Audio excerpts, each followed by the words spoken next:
Regardez Agnès. On a, peut-être qu'ils peuvent nous rejoindre, on a Karl Beffa qui a composé la musique du film et Antoine Parouti qui est le directeur de la festival.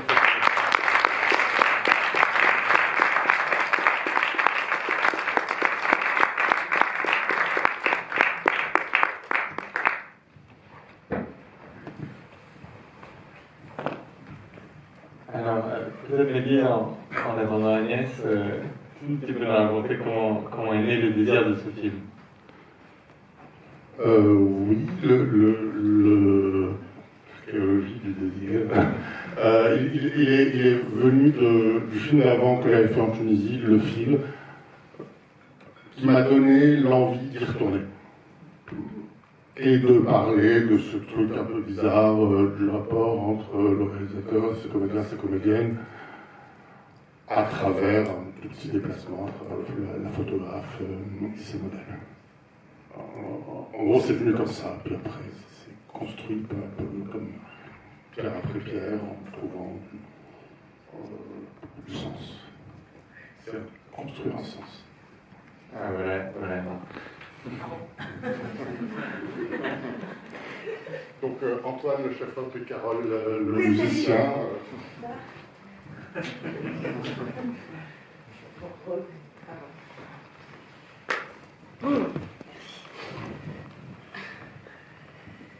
Alors Agnès, j'ai une question très simple pour toi. Ouais. Pourquoi ce film? Parce que je le trouve absolument rare. Je le trouve ce qu'il dit sur le regard, sur le fait que voilà, c'est une femme qui regarde, c'est une femme qui désire, mais pas seulement. Enfin, c'est tout ce qui se passe à un moment, quelqu'un, au lieu d'être regardé, regarde, et comment l'homme, enfin tout ce que ça dit là-dessus, je le trouve passionnant.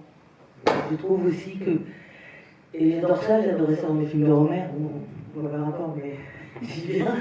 C'est les films où au départ, des visages ou des femmes ou des hommes vous paraissent pas tellement voilà, magnifiques ou je sais pas quoi, et puis tout d'un coup, par le regard du cinéaste, vous voyez la beauté de l'être.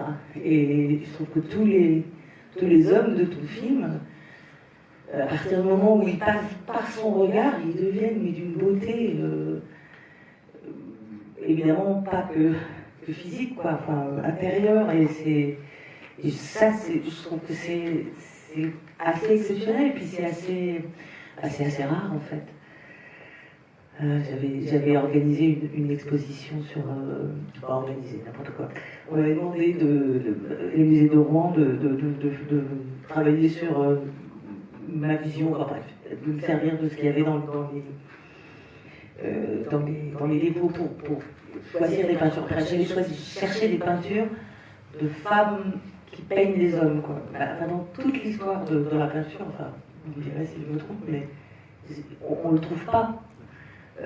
Donc c'est intéressant, c'est plus que passionnant, ça on se dit, bah, voilà, et en plus dans cette société qui est Tunis, c'est la Tunisie, et une société maghrébine qu'on n'a pas du tout l'habitude de voir comme ça. Donc ce que ça dit sur la liberté de la femme, de la liberté tout court, est très riche pour moi, voilà, c'est toutes ces raisons. C'est quelque chose en tant que réalisatrice, quand tu as commencé à faire des films, c'est quelque chose, une question que tu t'es posée, c'est que le fait d'être une femme qui filme des hommes, c'est ce rapport de pouvoir, peut-être que tu le questionnes, c'est quelque chose que tu as pu ressentir de façon consciente? De façon consciente et de façon inconsciente. Mais évidemment que c'était... le fait surtout ayant voulu d'abord être actrice et non être regardée, le fait effectivement de moi regarder c'est-à-dire que mon désir, quel qu'il soit transmis ou transmissible, évidemment que ça change énormément les choses. Mehdi, c'est vrai que ça se dans l'année, c'est le regard féminin sur les hommes. C'est quelque chose dont on a beaucoup parlé ces dernières années, on parlait de male gaze, de female gaze, tout ça. Est-ce que c'est des choses qui ont joué dans ta façon de penser le film? énormément.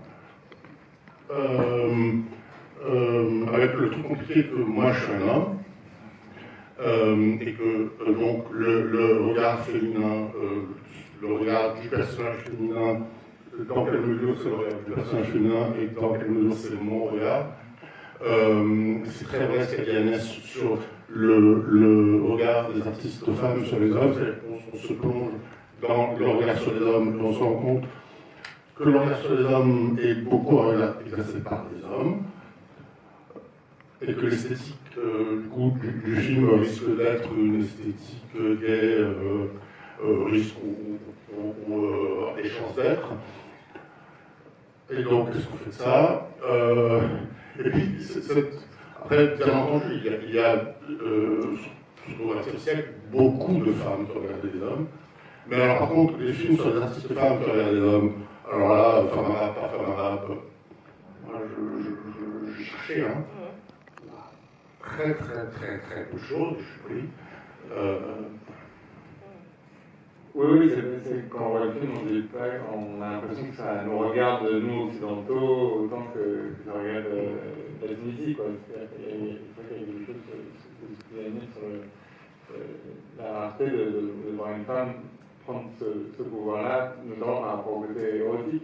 Il y a quelque chose, peut-être que vous en pensez, mais ce que je trouve intéressant, c'est la nécessité d'une tension, c'est-à-dire qu'elle n'a pas envie de coucher avec eux, elle a envie de les photographier, et ça passe par la photographie, quoi. C'est-à-dire qu'il y a quelque chose comme ça.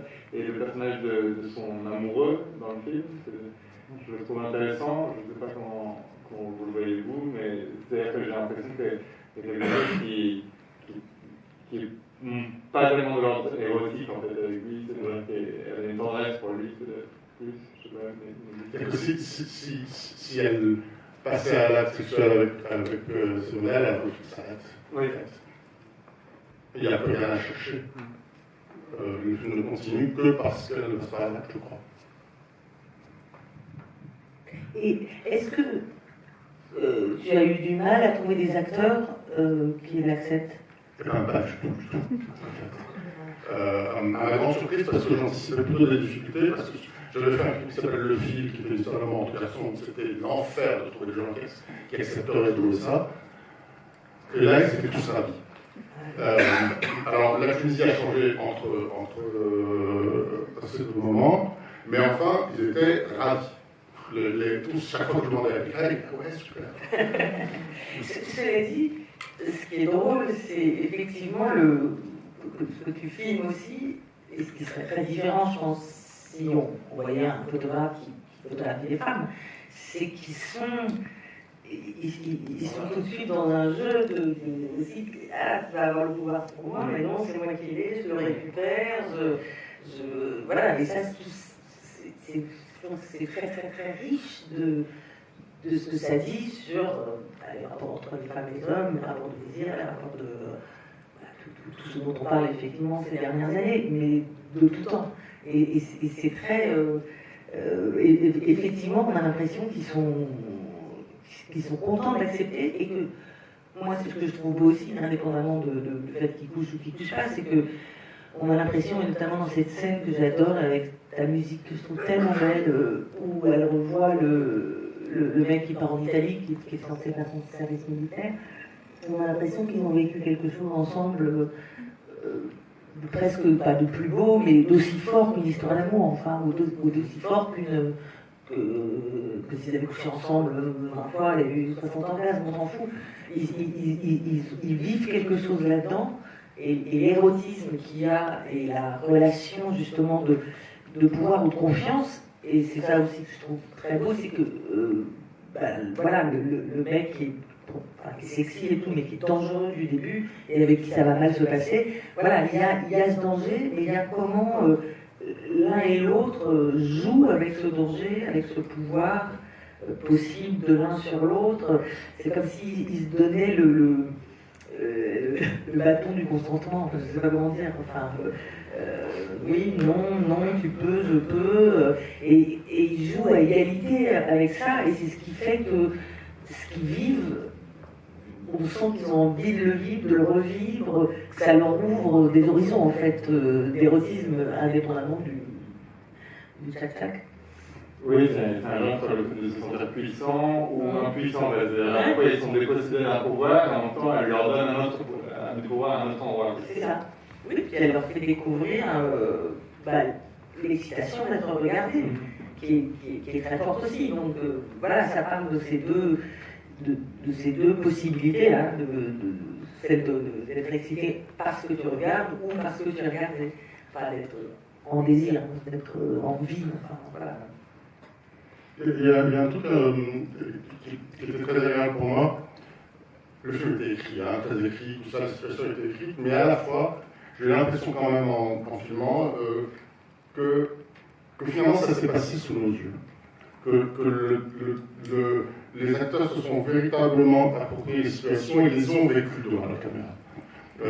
Qu'on n'a pas tellement triché. Enfin, vraiment, ils ont j'ai pas le souvenir d'avoir fait énormément de mise en scène sur ces scènes-là, ça dépend peut-être lesquelles, mais j'ai l'impression que ça s'est joué, quoi, ça s'est joué dans le film. Non, est-ce que ça a été projeté en Tunisie et ils l'ont vu et comment ça réagissait? J'imagine la salle devait être dans un drôle d'état quand même, non? Surtout si les acteurs dans la salle, enfin... Ouais,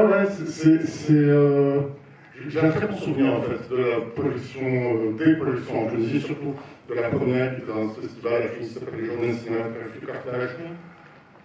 Où tout d'un coup il y a beaucoup de monde dans les salles, c'est des grandes salles, des grandes jauges, etc. des années 30, 40, 50. Quoi. Et je crois que le film a été vraiment compris. Bon, il y a des gens qui sont partis, ont fait un scandale et tout ça, mais pas tant que ça en fait. Le film a plutôt trouvé son public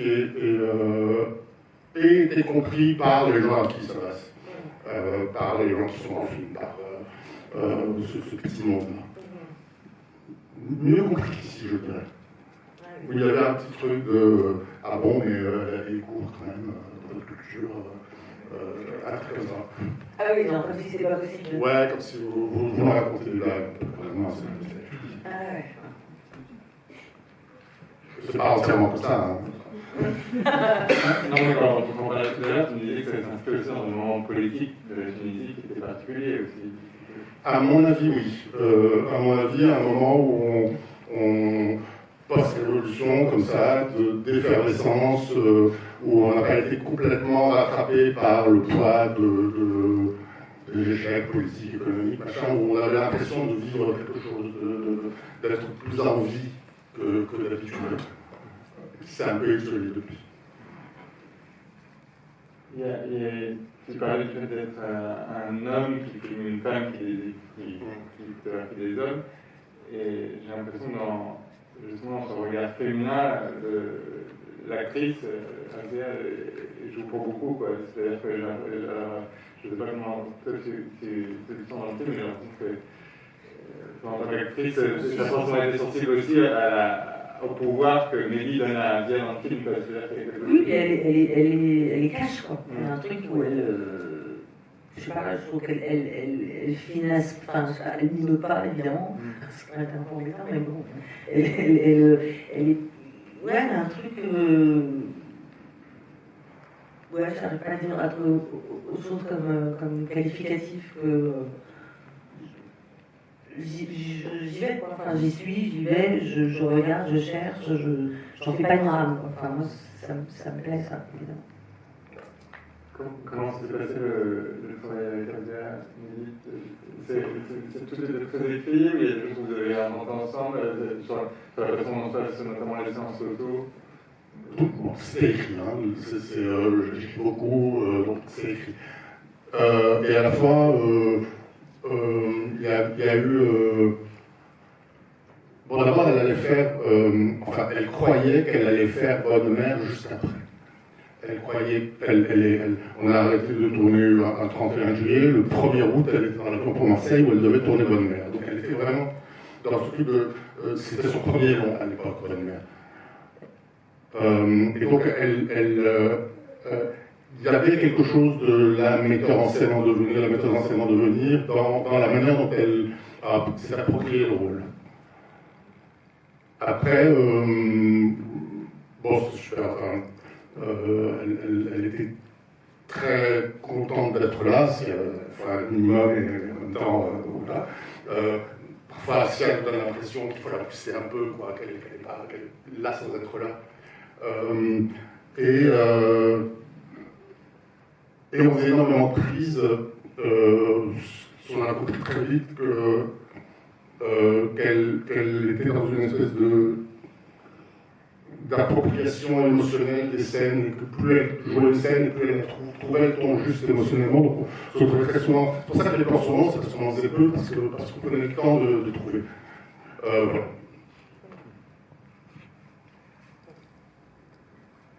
Alors, j'ai une question pour Antoine, je peux pas t'inviter. Comment est-ce que vous avez travaillé justement cette question de les rendre pas désirables, ces hommes? Agnès parlait du premier sentiment qu'on a en les voyant et de quelque chose qu'on découvre d'eux. Tout d'un coup, on a l'impression qu'il y a une lumière, quelque chose qui arrive sur eux et qui fait que tout d'un coup, ils deviennent désirables. Il y a quelque chose d'eux qui apparaît. Est-ce que c'est quelque chose que vous avez travaillé avec Mehdi? Comment vous le formulez? On a travaillé. Pour prolonger un peu ce que disaient Agnès et Mehdi, ce truc de regard, de ricochet de regard, enfin, moi je suis au service général d'un regard qui lui-même a envie de regarder quelqu'un en train de regarder. Enfin, donc il y avait ce truc de regard par ricochet et de caméra et d'objectif qui se regardent entre eux. C'est quand même l'enjeu central du film, qui peut être aussi une source de questionnement assez forte à l'échelle de ce film. Au scénario, finalement, les séquences de photos sont extrêmement présentes. Et comme il est dit, à la fois c'était tout très écrit, et à la fois une fois que ça se produisait fort dans le film, au tournage tel qu'on peut le ressentir dans le film, dans le sens où il y avait cette notion de durée, cette notion de l'actrice qui dirige en quelque part son modèle devant nous, même si on avait des idées d'axe, des déplacements, de distance, tout ça. Mais on avait, moi j'ai aussi eu assez fort ce sentiment, et du coup il y a des fragilités au cadre, comme ça, où on voit que on n'a pas fait de la chorégraphie en répétition, donc forcément le cadre il cherche avec Assia qui cherche aussi, donc il y a des mains qui traînent, des retraits comme ça un peu brusques et tout ça. Donc c'est le souvenir central que j'ai de ce tournage et de cette recherche et l'intention d'image, c'était d'être à la fois très préparé et à la fois assez réceptif à l'intérieur des séquences de shooting, photo, d'être en quelque part aussi en train de documenter une séance photo d'un artiste au travail. Et la question de désirable par le cadre ou la lumière, ça se faisait à travers l'espace au fil de la séance photo, évidemment, on est tout en place pour que les choses évoluent et tendent vers ça. Et j'ai l'impression qu'on a trouvé aussi au fil des séances photo et du film, un peu comme le personnage qui parle d'un truc finalement assez figé lorsqu'elle commence les séances photo. Nous aussi, j'ai l'impression qu'on s'est encore plus au fil du film rapproché et mis en mouvement avec elle. Au début, il y a peut-être quelque chose de plus posé, un peu plus statique, et au fil du film et même elle de son émancipation, il y a quand même un truc qui se libère peut-être plus. Voilà, c'est pas exactement la même chose. Oui, elle gagne en assurance entre l'artiste aussi, il y a quelque chose comme ça. Elle gagne en assurance entre l'artiste, il y a quelque chose comme ça. Je voudrais revenir à une chose que disait Agnès par rapport de pouvoir qui peut exister avec le sujet photographié. Il y a quelque chose que je me disais en voyant le film, c'est que quand on filme des acteurs au cinéma, à la fois on veut qu'ils fassent ce qu'on leur demande et on a envie qu'ils gardent une forme de résistance. C'est-à-dire qu'ils soient quand même un peu libres à l'intérieur de la demande qu'on leur fait. Je ne sais pas si c'est pas comme ça, mais j'ai l'impression que le film montre bien ça. Montre bien à la fois une espèce de demande contradictoire qu'on peut avoir vis-à-vis des acteurs. Mais, oui, mais c'est ça qui est... Enfin, c'est ça qui est aussi troublant, pour moi, en tout cas, c'est ça qui m'a questionné un peu tout du long, c'est qu'effectivement, elle est assez directive, et que quelque part, si c'était un mec qui faisait ça avec des jeunes filles ou des femmes, ça me ferait bizarre. Et en même temps, elle ne l'est pas tant que ça. On sent qu'elle attend qu'il se passe quelque chose. Enfin, elle est dans une espèce de, encore une fois, de rapport que je trouve très intéressant. Et l'autre chose que je trouve intéressante, c'est qu'elle est jamais victime, en fait. Et on voit tout ce qu'elle peut subir en tant que femme, en tant que jeune femme désirable, et qui en plus ne cache pas son corps, ne cache pas tout ce qu'il y a de désirable en elle, au contraire même, les cheveux, enfin tout ce qui fait... et en même temps, elle n'est jamais victime jusqu'à la fin, jusqu'à avec cet homme, enfin, en plus qui la finance pratiquement, enfin, et puis finalement, enfin, d'abord c'est très beau, je trouve, ce qu'elle dit sur le fait qu'elle a personne et qu'elle avait un père, et que lui, et le fait quelque part qu'il la trahisse parce qu'il cède à son propre désir, et le fait qu'à la fin, elle joue avec lui, oui, c'est drôle, elle le met, elle, en situation de vulnérabilité. Voilà, là aussi, c'est une façon de prendre le pouvoir. Et avec douceur en même temps, enfin avec douceur, sans être justement dans la contrainte ou dans la domination. Je trouve que tout ce que c'est dit là-dessus est très subtil, et aussi le fait qu'encore une fois, du coup, elle n'est jamais dans une position de victime, tout en étant avec ses faiblesses, sa vulnérabilité du fait qu'elle est une jeune femme. Mélie, dans le film, tu as décidé qu'elle avait grandi en France. Est-ce que c'était quelque chose qui était important?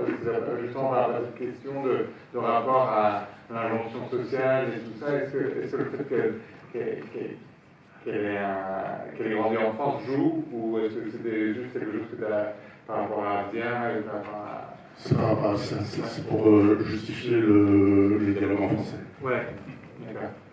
Elle n'aurait pas été crédible comme tunisienne qui parle parfaitement, c'est vrai, parle parfaitement, et les gens ne peuvent pas s'en rendre compte. Donc c'est un petit artifice de scénario.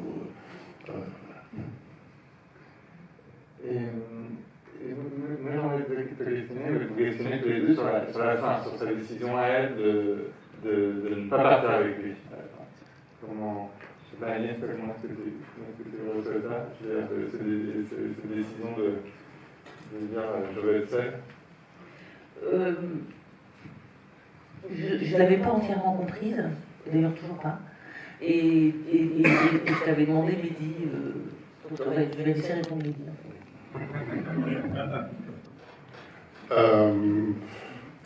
C'est pas la question de jour. Pourquoi elle va pas? Pourquoi elle décide de partir? Ça ne donne pas très envie, c'est pas grave. Alors, bon, parce qu'il a dit vendu. Ah oui. Il a dit vendu, il n'aurait pas dû dire vendu. C'est pas... Oui, c'est vrai que c'est une erreur de sa part de dire vendu. Et alors, j'ai fait une émission de radio assez drôle avec une dame qui s'appelle Belinda Cannon, qui m'a expliqué que... Il m'a parlé de la chambre à soie, qui m'a expliqué que, en fait, cet habitacle de la voiture, c'est la chambre à soie du personnage d'Amel, et que donc, elle monte dans cette voiture, et enfin, elle a trouvé voilà, elle est libre. Elle est libre, en tout cas, elle a compris ça, et moi, ça me convient. Oui, c'est vrai que la passation de pouvoir entre le faux père et le mec, oui. On sent qu'il se passe quelque chose dans son regard à ce moment-là qui n'est pas très réjoui de ce pacte. Oui, c'est vrai que je comprends ça, c'est bien trouvé par rapport au film, c'est vrai qu'il y a la question de la chambre qu'on lui donne, où est-ce qu'elle habite, après la tentative de viol du beau-père, elle quitte la chambre pour aller chez Blomstrom, donc c'est vrai que peut-être la voiture est le seul endroit du film qui lui appartient peut-être entièrement. Après, à la question plus terre à terre, mais où est-ce qu'elle va? Il y a des gens qui ont, surtout à Tunis, qui ont vu cette femme plutôt comme angoissante. Où est-ce qu'elle va? Où est-ce qu'elle va aller? Qu'est-ce qu'elle va devenir, la pauvre? Et c'est vrai, de manière un peu terre à terre, toute seule, en chenille, ça peut être voilà, un peu heureux, ça peut être, voilà. Mais c'était pas dans ce sens-là qu'on a fait. Alors, sur le travail de la musique, il y a quelque chose que je trouve très beau à la mise en parallèle de très. Ça accompagne vraiment la sensualité du film. Comment est-ce que c'est organisé de travail entre vous et quelle demande tu as eu à la musique? Comment tu as répondu? J'ai jamais eu de demande extrêmement précise. J'aime bien m'en remettre à. Comme j'écris beaucoup et que je sais réfléchir à l'entourage et tout ça, au moment où on fait les choses, j'aime bien être dans une espèce de dépossession et dire tiens, vas-y, propose maintenant. Et donc. J'avais commencé à réfléchir à la musique à la lecture du scénario. On a parlé avec Mehdi, simplement de la question de savoir à quels endroits du film mettre de la musique. Je considère qu'il n'y a pas trop de musique, il y a suffisamment de musique, et ce respect des deux bornes est suffisamment rare pour être remarqué. Il y a beaucoup de films aujourd'hui où il y a beaucoup trop de musique et c'est beaucoup trop fort. Je pense que Mehdi voulait quelque chose d'assez parcimonieux, sans pour autant avoir un film sans musique. Alors, il y a toutes sortes de musique, il y a des musiques, pour parler jargon, intradigétiques, c'est-à-dire qu'on a l'impression que la source sonore qui leur donne naissance est visible dans le film. Quelques-unes, pas tant que ça, mais quelques-unes quand même, avec des moments très touchants, en enterrement, une musique qui semble partir d'une voiture, par exemple. Il y a des musiques qui sont plus des musiques de rêve, qui assurent une certaine fluidité entre les images. Quant au choix de la musique de la fin, c'est une pièce pour harpe et cordes, qui déborde sur la fin du film et qui est également donnée au moins en extrait, surtout le générique de la fin. C'était une idée de Mehdi à partir de musique que je lui avais suggérée. Je pense que c'est un très bon choix qu'il a fait parce que cette musique est quelque chose d'assez mélancolique pour des raisons assez techniques. On a une musique qui s'affaisse progressivement de degré en degré, toujours semblable à elle-même, mais toujours légèrement différente. Que la harpe, cette capacité de créer une espèce de halo, de mystère, de flou, qui, je pense, va assez bien avec la confusion des sentiments. Mais la harpe a aussi cette singularité qu'elle peut dessiner comme des points, une succession de points, qui va encore dans le mouvement descendant, déclinant, à quelque chose qui, je pense, assez bien avec la couleur un peu crépusculaire et douce amère de la fin. Donc je pense que c'était vraiment un bon choix de la part de Mehdi. Oui, puis les musiques apportent une forme de lyrisme quand même assez fort au film. Agnès, il y a quelque chose que j'aurais aimé avoir ton point de vue, c'est le fait qu'elle commence par se photographier elle-même avant de photographier les autres. Quoi. Et je ne sais pas si. Ouais, je sais pas, d'un coup je fais un parallèle qui n'est peut-être pas juste du tout, mais tu as commencé par te mettre devant ta propre caméra. Est-ce que quand tu as commencé, c'était. Ah bah, de toute façon, j'ai fait des films pour me donner des rôles, Oui. entre autres, hein, mais c'est sûr, on ne me donnait pas. Donc, est-ce que c'est aussi une question de prendre confiance, quoi. C'est dans le film, j'ai l'impression qu'il y a peut-être un peu de ça. Non. Enfin, non. Mais c'est vrai que j'avais pas revu le film et j'avais complètement oublié ce début. Et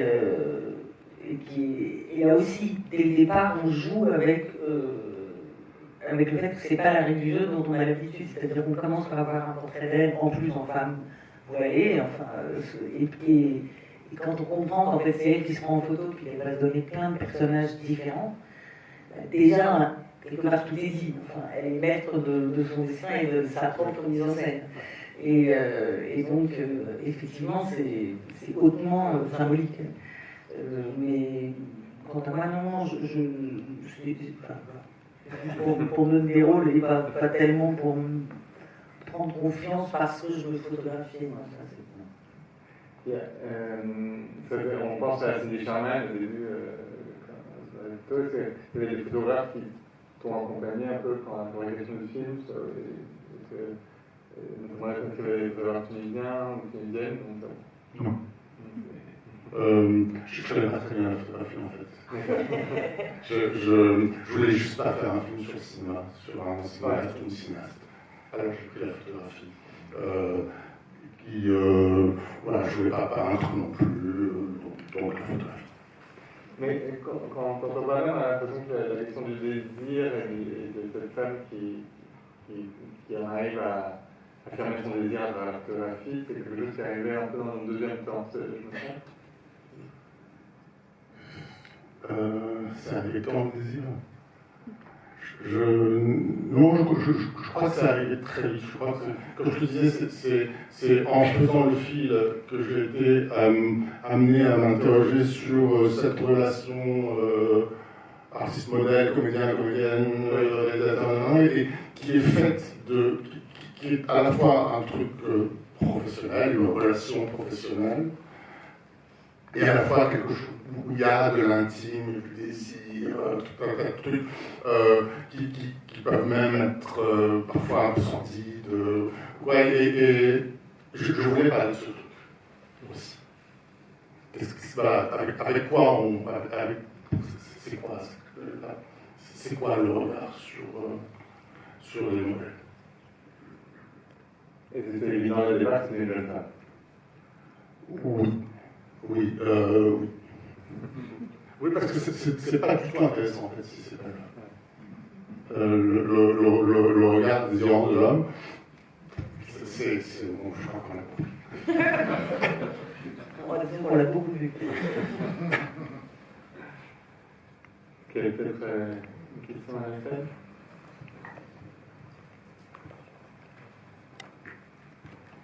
Bravo Mehdi, c'est plusieurs fois que je vois le film. À chaque fois que je le vois, je le savoure davantage. Et j'ai une question de générique. Je me suis aperçu, en regardant le générique, que celui qui joue Caïs, donc celui qui est un peu louche, le plus dangereux des mannequins, on le voit aussi comme ton deuxième assistant réalisateur. Pour savoir comment tu en es arrivé là. Et une seconde question, c'est que j'ai vu que celle qui fait les photos s'appelle aussi Amel Ghelati, la vraie photographe. Est-ce que c'est une coïncidence? Voilà. C'est une coïncidence. Le personnage aurait pu ne pas s'appeler Amel. Elle était même pas. C'est une coïncidence. C'est aussi elle était directrice de casting aussi sur le film.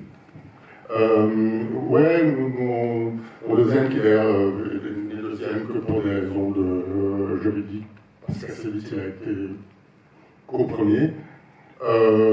Ouais, en fait, je l'ai rencontré comme ça au casting.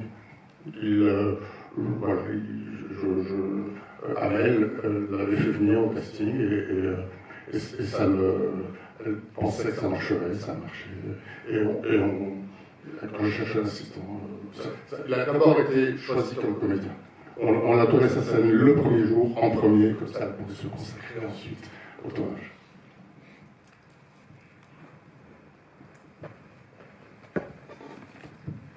J'ai une question toute simple. Les photos qu'on voit pendant l'expo à la fin, est-ce que c'est celles qui ont été prises pendant le tournage par Aspia? Non, pas par Aspia. Mais elles ont été faites sur le plateau une fois qu'on avait fini de tourner. Mais c'est des photos genre de ce que vous avez tourné ou c'est des photos qui ont été prises à part? Parce qu'on reconnaît vraiment des moments du film. Non, on les a tournées, elles ont été prises sur le plateau, on tournait la scène, la photographe elle était là, elle voyait ce qu'on avait fait, et ensuite elle prenait des photos qui semblaient à peu près correspondre en termes d'axe, de lumière, etc., à ce que ça avait fait. Et puis on a fait des tirages et on a tourné la scène de l'expo à la fin.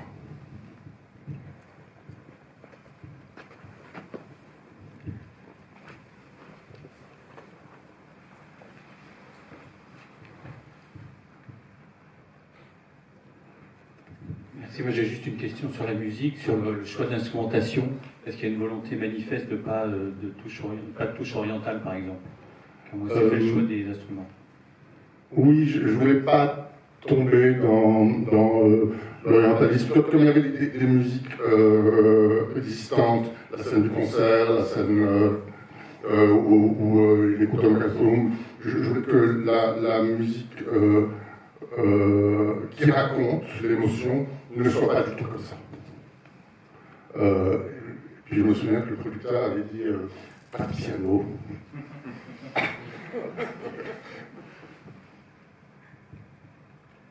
Bonsoir. Moi j'aurais une question par rapport à la scène où le beau-père d'Afia Arsi bascule, vous en avez parlé tout à l'heure, et il se laisse aller à ses désirs. Je voulais savoir si ça a été l'objet de discussions, beaucoup de discussions, où ça a été de suite évident pour vous. Et est-ce que ça a été compliqué de choisir le niveau du curseur? À quel niveau vous le mettiez à ce moment-là? Et c'est drôle parce que moi, c'est cette scène qui a fait que j'ai encore plus aimé ce personnage. Vous pouvez me poser la première question?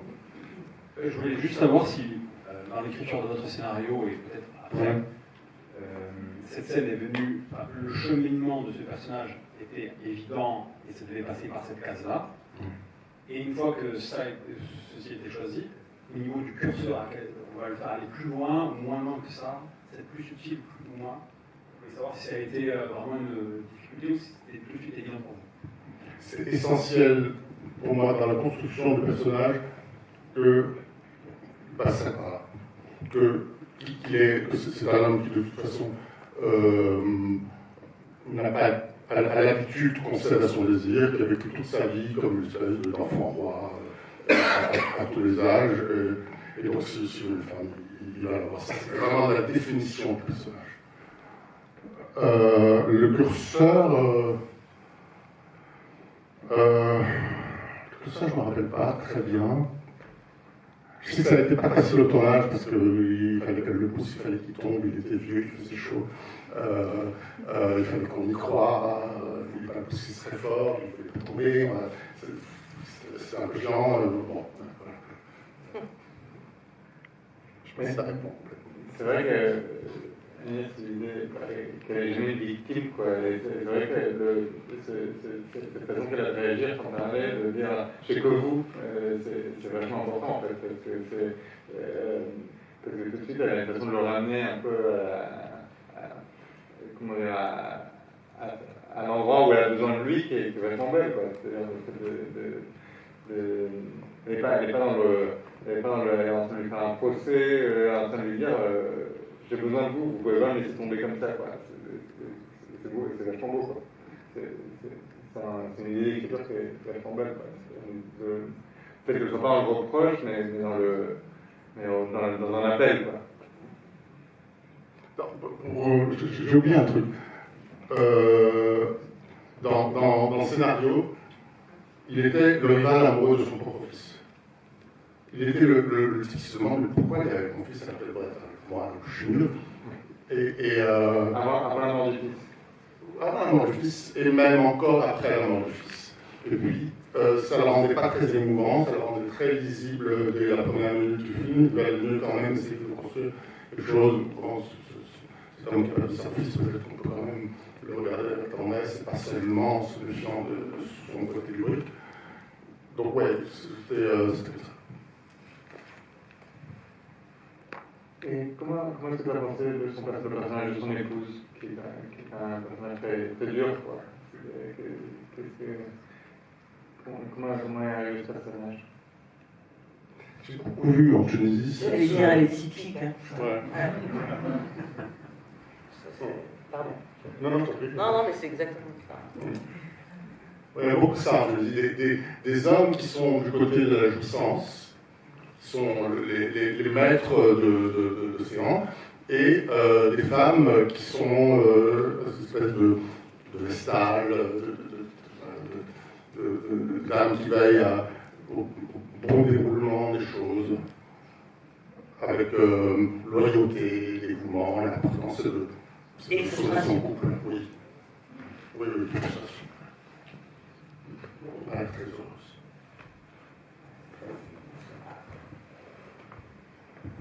bonsoir. Moi, c'est la deuxième fois que je vois ce film. Et plus que les histoires d'hommes, de femmes, de regards masculins, féminins, ce qui me frappe à chaque fois, c'est le fait que moi, je vois un film sur la limite, sur la question sur la limite. Jusqu'où est-ce qu'on peut... Et c'est ce qu'il lui dit. Il lui dit, moi, j'aime quand tu ne mens pas sur la provocation. À plein d'endroits, sur la question du désir aussi, l'érotisme, qu'est-ce que lui, enfin, même politiquement, voilà, moi j'aurais bien, il n'y a pas de question précise, mais est-ce que c'est quelque chose qui était présent à l'écriture, cette notion de questionner les limites, les contours des choses? Tu n'es pas la première à me dire ça. Je ne suis pas certain de voir exactement ce que ça veut dire, mais ça doit être vrai. Ça doit être vrai parce qu'il y a vraiment des gens qui disent ça, la question de la limite. Mais c'est pas très pensé. C'est la question du consentement aussi. Ah oui, non, mais la limite, c'est aussi ça, c'est jusqu'où est-ce qu'on peut aller dans l'agression du l'autre, quoi, sans rentrer dans la... Même la façon qu'elle a de manipuler ses modèles, etc. C'est vrai que c'est quelque chose où c'est tacite, quoi. Ce qu'on peut ou pas se permettre, le geste est déplacé ou pas, et cette limite, elle est mouvante. Je suis d'accord, ce premier modèle va pour dégoûter notre pantalon, elle lui dit non, elle est pas encore prête. Et puis après, c'est elle qui va faire la demande. Donc il y a quelque chose là-dessus qui est un espèce de consentement à deux, quoi, qui est mouvant, qui n'est pas toujours au même endroit, quoi. C'est une limite qui bouge à l'intérieur du film. Elle ne sait pas ce qu'elle veut. Ou alors, nous, on ne sait pas. Mais je crois qu'elle, elle ne sait pas. Elle semble vouloir quelque chose et ne pas réussir à l'exprimer. Peut-être que c'est sympa. Du coup, c'est pour nous côté de la question, en fait.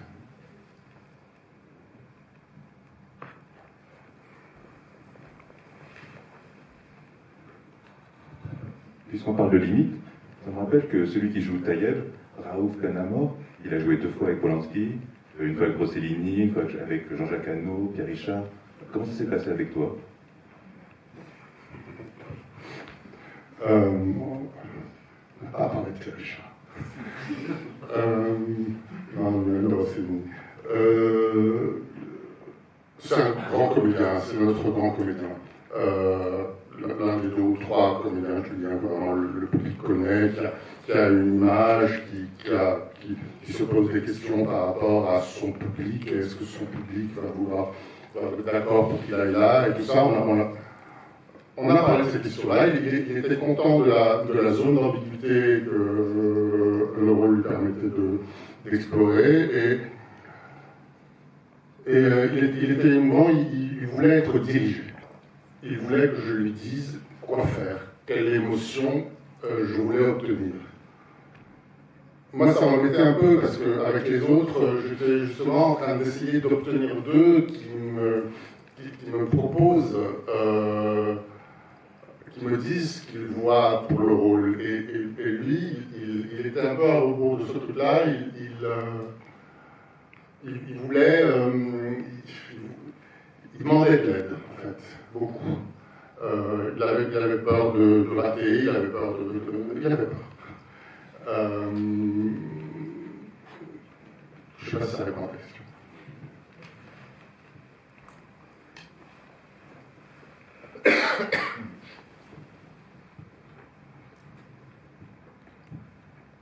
Bonsoir, merci pour le film. Pour parler encore des limites, je voulais savoir si vous étiez mis une limite par rapport au tournage d'une scène de sexe, puisque c'est un très beau film sur le désir, et bon, du coup, il n'est jamais assouvi, en tout cas, on ne le voit pas à l'écran. Alors là, on peut être précis sur la question des limites, en effet. Afsia ne voulait pas montrer certaines parties de son corps, pas par pudeur, mais parce qu'elle avait eu des problèmes après l'évasion. Son image avait été détournée sur Internet, on a fait des espèces de trucs affreux en mettant son visage, ou tout, bref. Et donc elle ne voulait pas retourner là, et à la fois il y avait un truc un peu délicat à appréhender, qui est, eux, ils vont être érotisés, ils vont être beaux, ils vont être huileux, tout ça, et elle, il fallait qu'elle soit belle quand même, enfin, il fallait qu'elle soit aussi désirée et regardée avec amour, quoi. Et donc voilà, on a pas mal parlé de ça et de comment elle voulait être, en fait, comment elle voulait apparaître dans le film. Et après, ça devient la question de comment on construit du désir dans une image. Est-ce que vraiment c'est en dénudant, est-ce que c'est en montrant, est-ce que c'est en cachant, est-ce que c'est par le regard?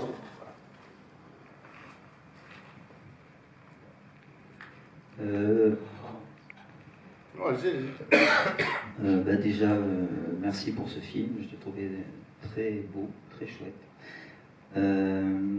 Pour le regard des hommes qui se révèlent, ça se révèle. Je trouve aussi que le regard sur les femmes, il est beau aussi, qui est différent. Je sens une différence, mais je trouve que l'actrice principale est bien révélée aussi.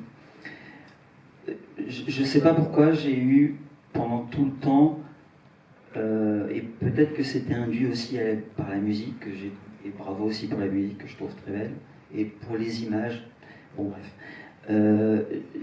Il y avait Hitchcock qui résonnait chez moi, je ne sais pas pourquoi, ou il y a quelqu'un qui était là, je ne sais pas qui. J'ai eu l'impression que c'était Hitchcock, et pourtant ça n'a pour moi rien à voir avec Hitchcock. Voilà, c'est une question.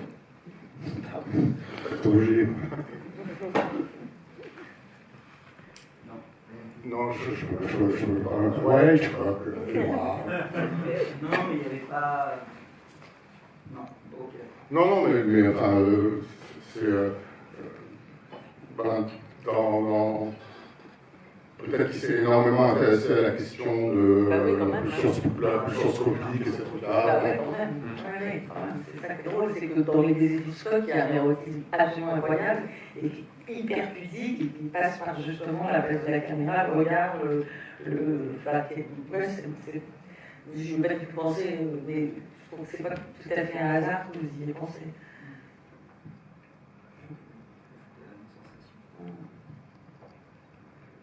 Bonsoir. Merci pour le film, c'était très agréable. Et je voulais juste revenir sur les acteurs qui se sont fait prendre en photo. Et je voulais savoir si quelque part, dans les moments de domination, où entre guillemets elle les dirige et elle a clairement un pouvoir sur eux quand elle les photographie, est-ce que les acteurs eux-mêmes se sont sentis dans une position de gêne ou de fragilité? Parce que le jeu, dans le fond, était vraiment très beau en fait. C'est-à-dire qu'on avait vraiment... On sentait leur vulnérabilité à l'image, dans le jeu et dans les mouvements du corps. Donc je voulais savoir si quelque part ils avaient vraiment vécu ces scènes-là aussi comme peut-être une forme d'intrusion et de gêne. Ou est-ce que c'est totalement joué en fait? Je ne peux pas complètement parler pour eux. Non, bien sûr.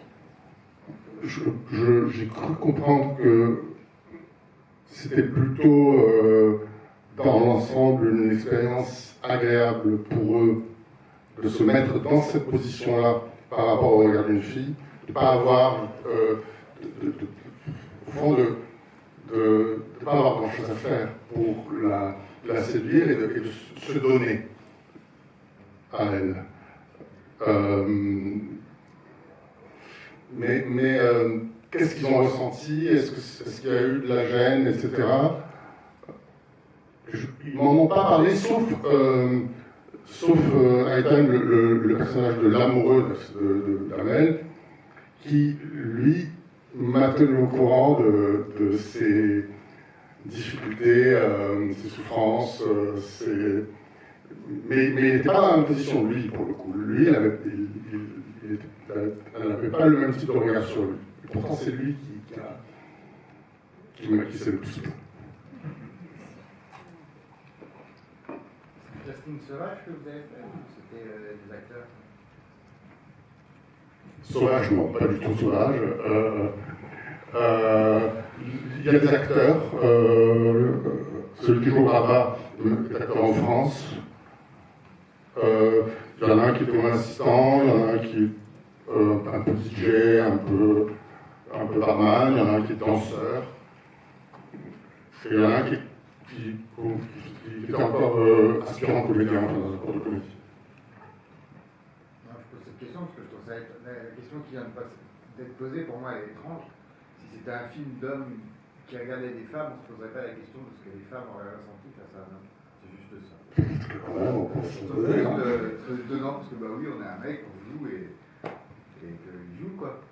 Je trouve ça très bizarre qu'on puisse se poser la question que un mec qui est mis sous un regard d'une nana dans un film, il va y avoir un truc. Non, mais c'est pas tout à fait cette idée. On sent une vulnérabilité, en fait, chez eux qui est très belle, en fait. Il y a quelque chose comme ça d'un abandon, en fait. Et c'est vrai que c'est jamais facile, en fait. Ni pour un actrice, ni pour un acteur, de s'abandonner à un regard. En fait. Et ça, c'est réussi dans le film, quoi. C'est ça, c'est un retour sur l'expérience que les acteurs, eux, ont. Est-ce qu'ils ont vraiment... Est-ce qu'il y a une autre question? Non, merci. Je me posais juste une question par rapport à l'usage des deux langues. Je voulais savoir si vous l'aviez écrit si vous aviez écrit le scénario de façon bilingue, s'il y avait des mots qui étaient importants pour vous dans une certaine langue, s'il y avait un registre. Par exemple, la question du deuil, dans le sens c'était plus abordé en arabe, mais c'est peut-être... je ne sais pas si voilà. Ouais, c'est une bonne question. Alors, c'est important pour moi la circulation entre les deux langues et j'ai l'impression, en me frottant à ce truc-là, d'être presque dans de l'écriture musicale. En Tunisie, on parle comme ça. Enfin, beaucoup de gens parlent comme ça dans un mélange d'arabe et de français un peu aléatoire. Et on a cherché avec chacun, je cherchais ce mélange, et on a cherché avec chacun des comédiens le bon niveau d'arabe et le bon niveau de français. En fonction de la manière dont ils parlent dans la vie aussi, surtout. En tout cas, c'était très très beau comme entre les deux, très mutuel. Et est-ce que ça dit quelque chose des classes sociales aussi par rapport à la langue? Bien entendu, oui. Plus on monte entre guillemets dans l'échelle sociale et plus le français est pratiqué. Mais Amel, c'est pas qu'elle est par sa naissance très haut dans l'échelle sociale, c'est juste qu'elle a grandi en français aussi. Beaucoup de gens dans les pays du Maghreb qui ont des parcours de vie dans lesquels ils ont beaucoup vécu en France et donc ils arrivent dans leur pays comparant leur espèce d'arabe langue étrangère et tout ça se mélange. Pas seulement en fonction de la classe sociale.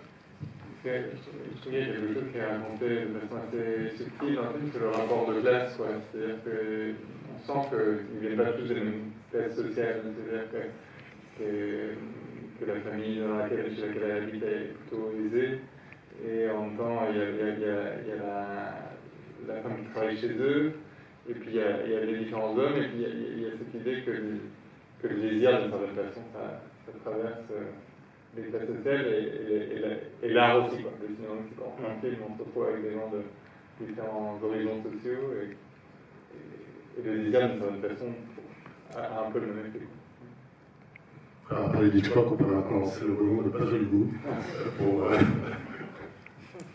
Oui, mais il y a quelque chose de italien, en fait. Il y a quelque chose de Pasolini, Visconti aussi, un peu comme ça, sur le désir, et comment le désir c'est le thème de son prochain film. Ouais. Ah oui. Mais oui, il y a les classes sociales, à ceci près aussi que la jeune fille qui n'est pas non plus victimisée. Mais ce qui me plaît aussi, la fille qui fait le ménage, elle n'a quand même pas eu le choix, elle dit oui ou non. Enfin, évidemment qu'elle a couché avec le maître d'océan, etc. Le désir, c'est quand même plus intéressant quand ça circule dans la société d'une classe à l'autre. Les films où l'amour bourgeois entre bourgeois ou l'amour ouvrier dans la classe ouvrière, c'est super, mais enfin, c'est quand même pas mal de servir du cinéma pour pouvoir se balader un peu dans la société. Et là, pour faire du chabrol. La musique, au début, ça fait penser vraiment un polar, un chabrol. J'ai beaucoup aimé les instruments à cordes au début. C'est assez. Oui, on pense dans quelque chose de chabrol, un peu du français, du polar. Non? Continuez. Alors, est-ce qu'il y a une toute dernière question? Quand est-ce qu'on va voir? Non. Moi, il y a un moment donné, mais je pense qu'Agnès Jaoui, c'est parce que vous êtes là ce soir, il y a un moment donné, j'ai cru voir Agnès Jaoui dans le film.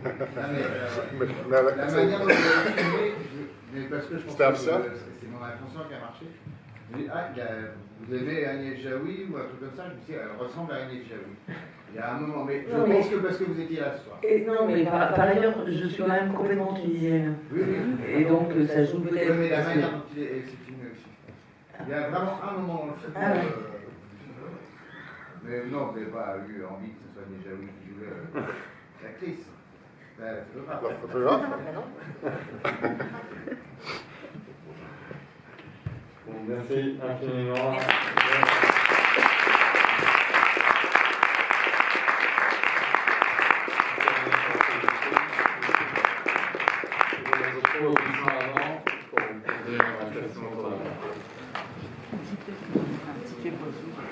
Ah oui, c'est vrai, oui, il y a des tickets boissons, c'est-à-dire que c'est Loane qui est juste là, qui a des tickets boissons pour que vous puissiez voir gratuitement.